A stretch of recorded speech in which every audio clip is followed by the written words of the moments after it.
Yan, hello po sa ating lahat. Beyonce, biglang umalis sa tabi ni Edo nung ginawa to. So, ano nga ba yung ginawa ni Edo? Kaya medyo dumistansya ng kaunti si Beyonce sa kanya. Ay nako, napakakulit po talaga ni Ed. So, totoo po yung sinabi sa Q&A na makulit,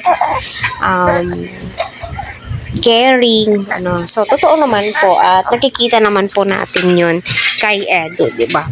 Ayan, patuloy po natin suportahan si Kalingap Rap, Val, Mrs. Jack, Tapia Matubang, at Kalingap Eds. Huwag po natin skip ang kanilang ads. So, napakasarap balik-balikan kaya yung mga old videos po nila kasi andoon po yung mga pinakamas makakilig, yung getting to know each other pa lamang po sila, papaano i-handle ni Edu itong si Beyonce, papaano po niya pakikisamahan, yung adjustment po talaga nilang dalawa.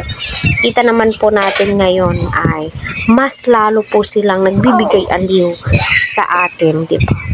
Lalong-lalo na nung pumunta po sila sa Palawan. So, kita po natin kung paano si Eds, ano yung mga gusto niya na suotin ni Beyonce, papaano niya alagaan o papaano nila protektahan ang kanilang mga beneficiaries, di ba?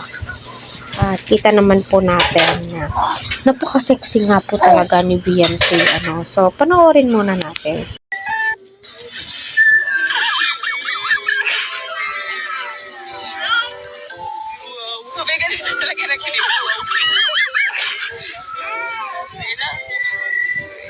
Ate daw kayo, isang straw lang. Ayaw kasi niya eh. Ate na lang kayo, bes. Dinala daw sa inyo, Ed. Grabe talaga si Ed. Sobra naman sweet. Ayan nga po, kahit si Ma'am Jack ay tuwang-tuwa at napakakulit nga talaga ni Edo.